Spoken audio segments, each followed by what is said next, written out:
Napailing na lang ako at ginising ng anak ko para sa breakfast. Iiwan ulit namin siya ngayon kay mommy, kaya dapat makapag-breakfast na siya. After eating breakfast, umalis na kami. Hinatid ulit namin si Hunter sa mansyon at sinundan pa ako ni Jacob hanggang sa makarating ako sa opisina bago siya umalis. Like my usual day, tinapos ko lang ulit ang lahat ng trabaho ko hanggang dumating ang tanghali.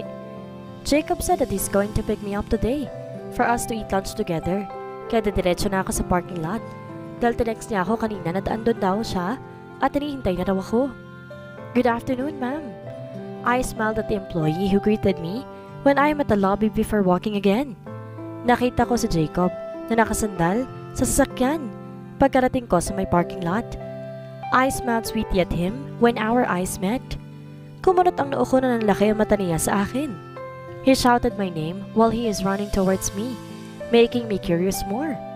Huli na malaman ko kung ano talaga ang gusto niyang sabihin. I felt a cold thing on my neck, making me stop from walking. Mahigpit pa rin ako hinawakan ng taong nasa likod ko. Don't move. My breath hitched after hearing her voice. Valerie? I glanced at her and I saw how her eyes filled with anger while she is looking at me. She is holding a knife and it is pointed at my neck. Huwag kang lalapit.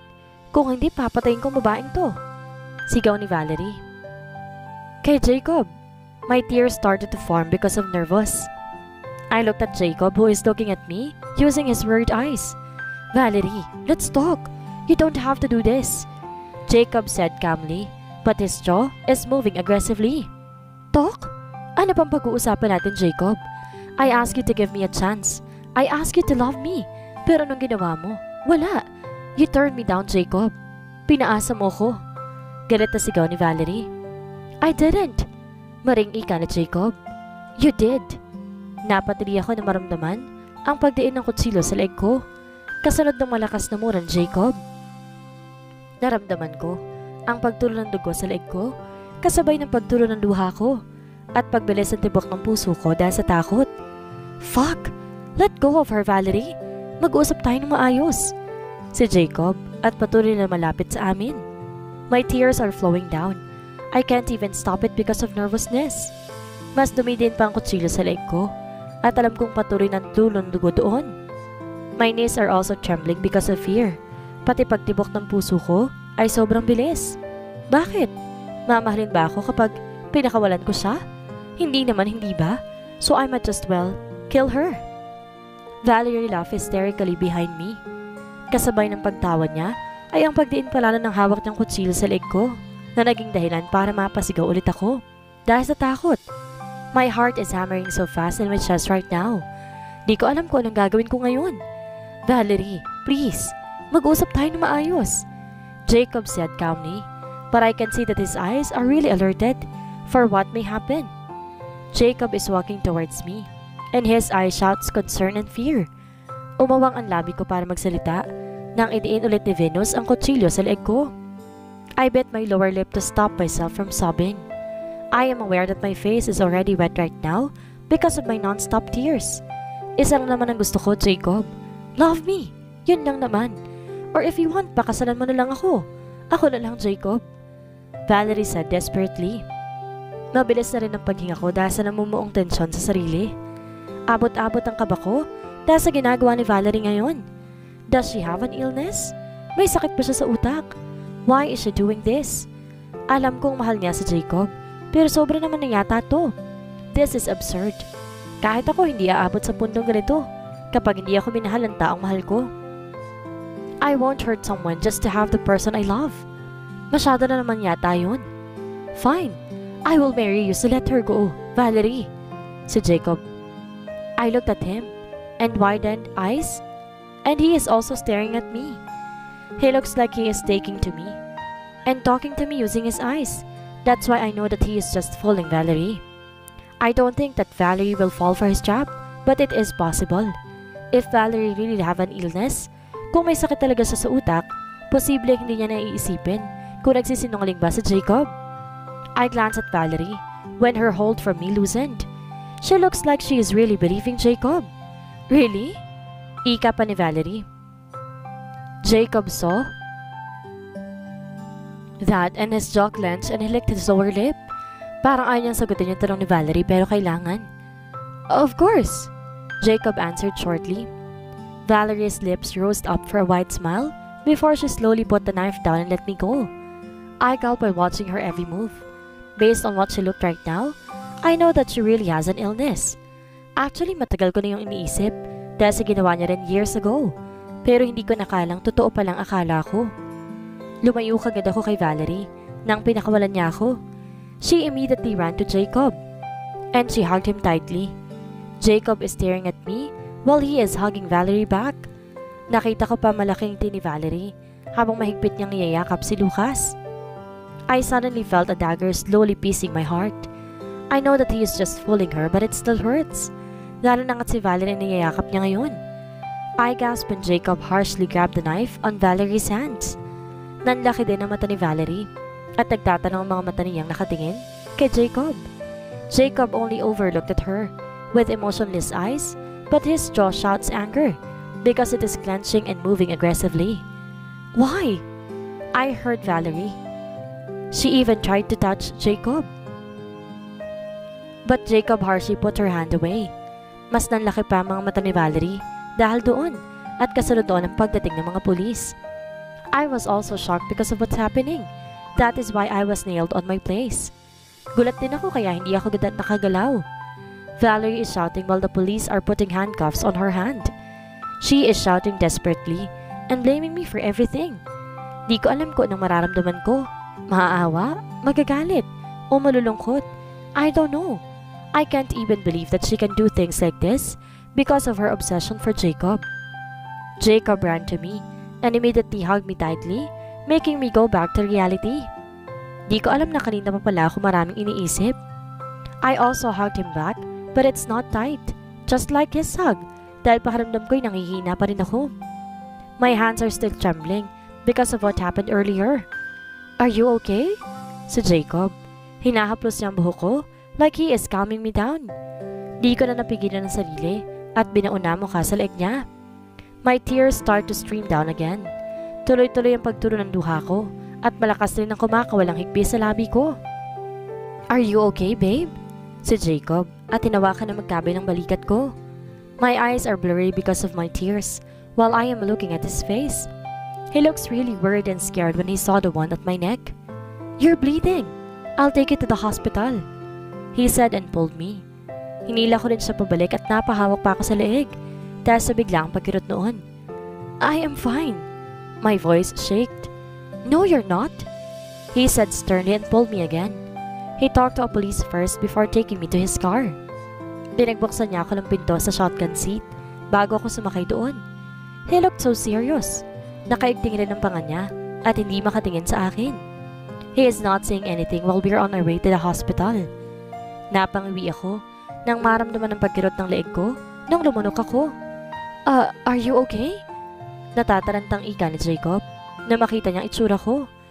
The color of my blouse has a stain of blood because of my wound. Ayos nga lang ako. Ikaw, okay ka lang? I asked him back. He looked like he is not okay. Parang marami siyang iniisip ngayon. And I have a feeling that he is already blaming himself because of what happened earlier. Sigurado akong tahimik siya ngayon dahil iniisip niyang siya ang may kasalanan na nangyari kanina. Wala kang kasalanan sa nangyari kanina, Jacob.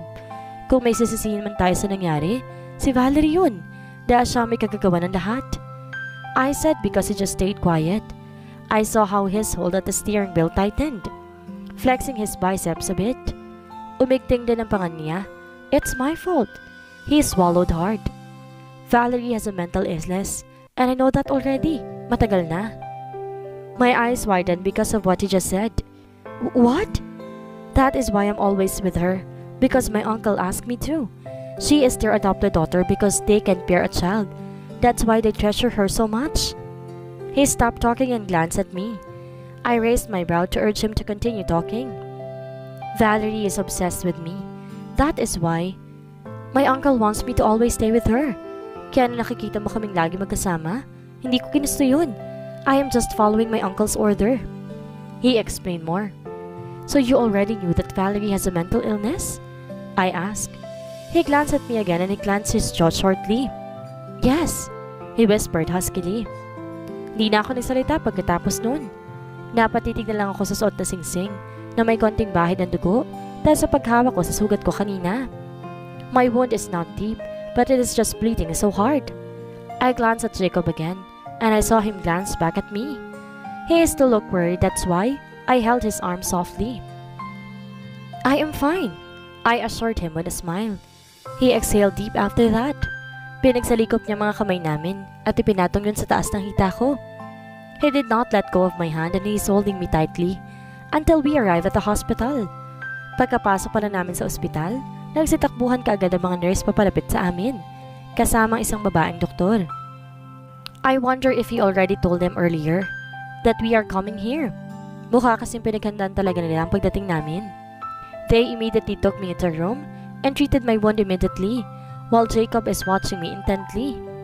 I bit my lower lip to stifle a smile. Nag-iwas din ako ng tingin dahil sa biglaang pagbilis ng tibok ng puso. Is she okay? Jacob asked after they treated my wound. Gumuso ako para pigilan ng pagtawa. The doctor looked at him with a smile plastered on her face. Nakalagay din ang dalawang kamay ng doktor sa bulsa ng lab gown na suot nito. Yes, Mr. De Vera, she is already fine. Sasabihin ko na lang kayo kapag pwede na siya makalabas. The doctor smiled before going out of our room. Di ko napigilan ng ngiti nang umupo si Jacob sa tabi ko. The doctor said that I'm already fine, Jacob. Bakit parang nag-aalala ka pa rin dyan? I smirked. May benda na rin ang sugat ko sa leeg, kaya hindi ko alam kung bakit nag-aalala pa rin siya ngayon. His eyes turned to slits when he reached for my neck and caressed it softly. I am sorry, he said. I pursed my lips because of what he said. For what? Sinabi ko nang wala kang kasalanan sa nangyari, hindi ba? I said, not just for what happened earlier, but for everything. I am sorry, love. Because of me, you're experiencing all of this. He said sincerely. Magsasalita pa sana ako nang biglang bumukas ang pinto. I frowned when I saw who just came in because he is not familiar to me. Jacob did not look shocked though. Nakapumulsa lamang siyang tumayo at sinalubong ang mga dumating. Tatlo sila. Yung isa, si Von. I knew him because I already met him before. Yung dalawa lang ang hindi pamilyar sa akin, but they looked like a couple because of the man's arm is snaked around the woman's waist. Naningkit ang mata ko ng mamukhaan ng babae nang lumapit pa siya sa akin. She looks familiar. Hi, I'm Kendra. Nice to meet you. She greeted. My eyes widened because of the shock just by hearing her name. Kendra Samonte? The actress that reportedly died years ago. She is alive. Di naman ako siguro kung namamalikmata, di ba? She really looks like that actress at magkapangalan pa. This is my cousin, Arthur Franz, Jacob said boredly, tapping the guy's shoulder. And his wife, Kendra Loisa Samonte. Wala na akong pakialam kung nakaawang man ang labi ko ngayon. This is unbelievable. I really thought that she's dead, but now she is in front of me, alive and looking jolly. You looked shocked. Kendra laughed. Umupo siya sa tabi ko at malawak ang ngiti sa akin. Because I thought you are... I cannot even finish my sentence. Dead. Pagtatapos niya sa sinasabi ko, where are you last year? Binalita sa buong Pilipinas na buhay ako ah. I'm abroad. I said, still shocked. Oh! Gulat na ika niya at sumulyap kay Jacob. She is already pursing her lips when she looked back at me. Halatang may pinipigilang ngiti. How are you? Kendra's husband asked seriously. From what I know, his name is Arthur. And damn! His eyes look cold while he's looking at me. He is still wearing a business suit while his hands are in his pocket. You are scaring her. Kendra glared at Arthur. No, I'm not, he said back to his wife. He heard and stared at his wife lovingly. I can see that in his eyes. Can you two go out? I know where you two will end after this. Si Von, habang nakatingin kay Kendra at Arthur. His dimple showed up every time he speaks, kaya nung umiti siya sa akin, mas nadipin na pa ang dimples niya. He looked manly and cute at the same time. Nawala lang ang tingin ko sa kanya nang humarang si Jacob sa gitna namin. He's already frowning, and his face shouts jealousy. What now? Selos ka agad? I am just looking at his cousin. I just talked with them for the whole afternoon before I had been discharged. I admit that Kendra is fun to talk with. Sinabi niya rin yun sa akin na nag-resign na siya sa pagiging artista because she doesn't like how the media works. Arthur looks snub and a little bit scary because of its cold stare, habang si Von naman, masaya rin kausap. Sabay din kaming lumabas lahat at tumiretso sa parking lot. Oh, by the way, Tita wants to see your fiancé, di Vera? Vince smirked at Jacob. Nanlaki ang mata ko na mapagtanto kung sino tinutukoy niyang Tita Divine. It's Jacob's mom. Jacob just answered him with a nod at pinagbuksan na ako ng pintuan. Wala sa sarili akong pumasok doon dahil iniisip ko pa rin ang sinasabi ni Von. Jacob's mom wants to see me. Bigla na lang bumilis ang tibok ng puso ko dahil sa kaba. If you're not ready yet to meet my parents, it's okay. I can just talk to them. No! I cut him off. It's okay. I also want to meet your parents. I gave him a fake smile. He pursed his lips as he glanced at me while driving. Pinagsalikop na ulit ang mga kamay namin at pinatong ulit yun sa hita ko. Alright, aniya.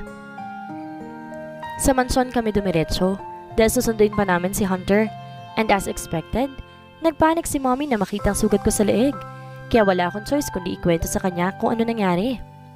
That woman, she deserves to be in jail. Galit na ika ni mommy pagkatapos kong ikwento sa kanya ang buong pangyayari. Mommy, she is sick mentally. Di ko naman siya masisisi, I said calmly. Kahit na, she still deserves to be in jail.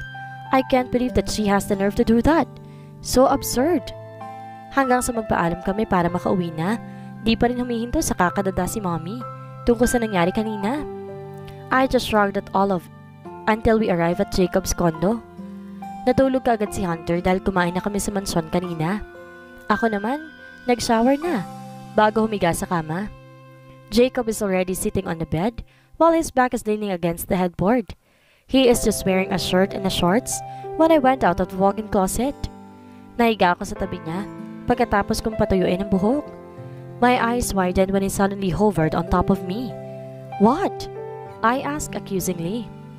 He chuckled huskily before claiming my lips for a deep kiss. Di na ako nakapalag kaya inaangkla ko na lang ang braso ko sa leeg niya. Do you really want to meet my parents? He asked after the kiss. His eyes looked dark because of the lampshade beside us. Patay na rin kasi ang ilaw. I stared at him for a few seconds before nodding slowly to answer his question. You sure? He asked again. Bumuntong hininga at binigyan siya ng sinserong ngiti. Oo nga.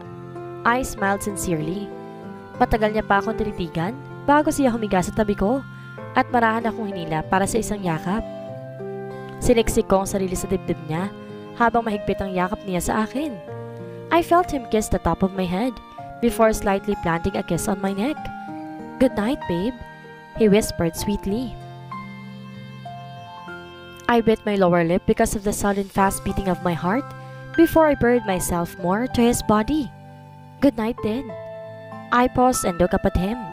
I saw him staring at me like he is waiting for me to say something more. Napangiti tuloy ako dahil sa itsura niya. He looked cute. I love you. Patuloy ko. Do you really want to go? Jacob chuckled while he's hugging me from behind. I am facing the full body mirror inside the walk-in closet while he is hugging me and his face is buried on my neck. I am wearing a black off-shoulder dress and a heels partnered with sling bag. Magde-dinner kami ngayon with Jacob's parents at hanggang ngayon iniisip niyo pa rin na kinakabahan ako. I'm actually a little bit nervous because I don't know what his parents think about me. Di ko alam kung galit pa sila sa akin o ano. I kind of feel nervous because of that. Pero buo na ang desisyon ko na kahit kinakabahan ako, makikipagkita pa rin ako sa parents niya. I really want to go, Jacob. I answered him. He tilted me, making me face him. Agad dumaos-dos ang kanyang kamay sa baywang ko at pumulupot doon. I smiled and he encircled my arms around his neck. His eyes looked so menacing while he is looking at me. Are you sure? He asked again. I pursed my lip and slightly tiptoed to give him a peck on the lips. Yeah, I whispered. He claimed my lips for a deep kiss before we went out of our room. Naabutan namin si Hunter sa living room at busy na sa panonood. I immediately called him, that's why he ran towards me. Pareho sila na Jacob ng suot. A white dress shirt partnered with a gray slacks. They both looked hot and gorgeous. It only took us a few minutes before we arrived at an exclusive restaurant. Nasa VIP room daw ang parents si Jacob, kaya doon kami dinala ng waiter na bumati sa amin sa may entrance pa lamang. Jacob's arm is snake around my waist while I'm holding my son's hand. Di rin nakatakas sa paningin ko ang titig ng mga kababaihan kay Jacob. He is really a chick magnet. Habang papalapit kami sa VIP room, bigla na lang humilis ang tibok ng puso ko dahil sa kaba. Humigpit rin ang hawak ko sa kamay ng anak ko dahil doon. Are you okay? Si Jacob, at naramdaman ko ang labi niya sa may tenga ko. I slightly gulped before nodding. Diretso lang ang tingin ko dahil di ko pa rin kayang kalmahin ang sarili. I inhaled deeply when we were already at the front of the door of the VIP room. Kumatok muna ng 2 beses ang waiter bago kami tuluyang pumasok doon. A woman in a champagne-colored dress and a man in a black business suit welcomed us. Jacob's parents are in front of me. At mas bumalis pa ang tibok ng puso ko dahil doon. They both look intimidating, like Jacob. The lady is sophisticated while the man looks serious and cold. Di ko alam kung ano mararamdaman ko ngayon. Mom, Dad, si Jacob, at tumalik sa pisngi ng mom niya at bahagyang tinawaan ng dad niya habang hindi pa rin kinakalas ang pagkakapulupot ng braso sa bewang ko. I smiled a bit when his parents both faced me. Bahagyang nandaki mata ko ng malawak na ngiti ang binigay sa akin ng mom ni Jacob. She even hugged me and kissed me on the cheeks while I was nailed on my place. Iha, you really look good and beautiful in person, her mom said joyfully after the hug. Ang ama ni Jacob, bahagya lamang akong tinungaan at binigyan ng maliit na ngiti. I also gave him a small smile. Nagulat ako nang tumili ang mom ni Jacob. Oh my! Is this my grandson? So handsome! She squealed and immediately hugged my son. Mukhang nagulat din ang anak ko, pero niyakap pa rin niya ang mom ni Jacob. Mrs. De Vera even pinched my son's cheek while giggling. Let's sit. Ayaw ng dad ni Jacob at nilahad sa amin ang 6-seater table. Sa kabisera umupo ang dad ni Jacob, habang sa kaliwa naman niyang asawa. I sat at the right side of his father and I sat beside him. Ang anak ko ay kay Mrs. De Vera tumabi dahil hinila siya doon. Buti na lang sumunod ang anak ko. Let's eat first. Ang dad ulit ni Jacob at tumawag ng waitress para ihanda na ang mga pagkain namin. I was quiet for the whole time of eating. Paminsan-minsan lang nagsasalita kung kinakausap ni Jacob. My son looks happy though. Mukhang masaya siyang kausapin si Mrs. De Vera. They are talking for some random things like what is her favorite food, movie, etc. Napangiti na lang ako dahil doon. At least, they acknowledged my son. So, where will we start? Nakangiting ika ni Mom na Jacob habang nagpupunas ng tissue sa gilid ng labi. Naligpit na rin ang mga pinagkainan namin. Mag-uusap na ba tayo tungkol sa kasal? Patuloy pa ni Mrs. De Vera. My eyes widened because of that. Kung umiinom lang ako ng tubig ngayon, o kaya kumakain ay baka nasamid na ako. Bakit kasal ka agad ang pag-uusapan namin? Hindi ba't marami pa kaming dapat pag-usapan at ayusin? Mom?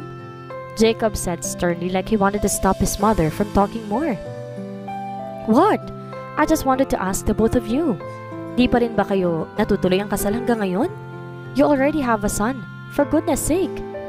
Jacob's mother playfully rolled her eyes. But we still have a lot of things to talk about before that. Si Jacob, like what? Ang dad niya naman nagtanong. His father raised his brow while looking at Jacob, and he has a ghost of smile on his lips. Di ko rin napigilan ang pagkunot ng noo. What the hell is happening right now? Napatingin ako sa hita ko nang nilagay ni Jacob doon ang kamay niya. He gently caressed it while he is staring at his father. Napatikim tuloy ako dahil hindi ko na naiintindihan na nangyayari.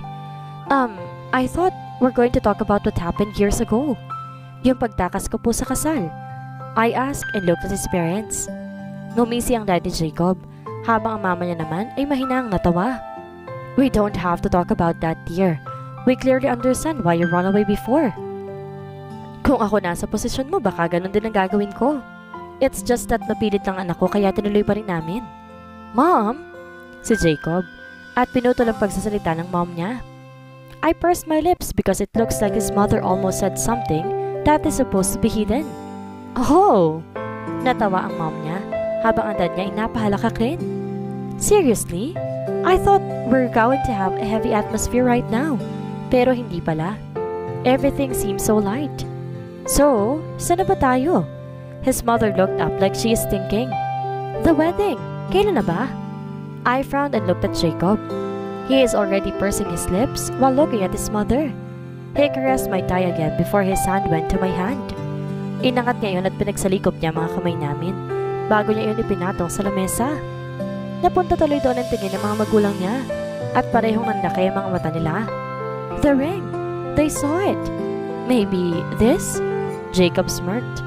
This month? Gulat na rin tanong ko dahil di ko alam ang bagay na yun. That's great! I'll help you prepare for everything. Ako na rin ang bahala sa mga iimbitahan. Masayang ika ng mom niya. Umawang na lang ang labi ko dahil sa gulat at napatingin kay Jacob. He is already staring at me with a ghost of smile on his lips. He raised an eyebrow when he noticed that I'm already staring at him for too long. I'm just trying to find answers on his face about what is really happening right now. Pagkatapos ng dinner na yon, natagpuan ko na lang ang sarili na sinusukatan para sa wedding gown na isusot ko sa kasal. I still can't believe everything. 3 araw na nakakalipas pagkatapos ng dinner na iyon at ngayon kasama kong mom ni Jacob sa isang sikat na wedding gown shop at nagpapasukat. I want the gown to perfectly fit her body, Alexis. Si mom. She asked me to call her mom, so that's what I'm going to call her from now on. Yes, Mrs. De Vera. The gay who is busy getting my measurements answered. Inabot pa kami ng mga 2 oras bago natapos dahil kinausap pa ni mom si Alexis kung ano ang gusto niyang disenyo ng gown ko. Hinayaan ko na lang si mom doon dahil mukha namang marami siyang alam tungkol sa bagay na yon. We had a bubbler milk tea after we went out at the boutique while we were waiting for Jacob to pick us up here. You know what? I was really amazed for the 2 of you. Tukoy ni mom sa aming dalawa ni Jacob habang umiinom kami ng milk tea sa isang sikat na milk tea shop. Saksi ako sa lahat ng pinagdaanan yung 2 anak ko. I almost thought that you 2 will not end up together. But look what's happening right now. We're already preparing for your wedding. Ngiti pa ni mom. My lips also stretched for a smile because of that. Yun nga rin pong akala ko. I said and sipped on my milk tea. Dumating na si Jacob pagkatapos noon, kaya di na kami masyado nakapag-usap ni mom. We immediately went home after that. Si Hunter kina mommy muna magsistay dahil baka hindi ko siya maasikaso ngayon, lalo nga't nalalapit ng kasal. Hunter and I even had the time to make love that night, kaya kinamagahan, late na kami nagising. Ngayon pa naman namin bibisitahin ang simbahan kung saan kami kakasal. Nagmamadali tuloy kami ng araw na yon. What color of peach do you like? Jacob asked me while we were talking with the organizer of our wedding. White and pink, I answered after thinking about it. Marami pa kaming pinag-usapan at ginawa ng araw na yun, kaya naman nakatulog agad ako kinagabihan. Si daddy rin ang nagpapatakbo ng kumpanya ngayon habang busy ako sa kasal at si mommy naman ang nag-aalaga kay Hunter.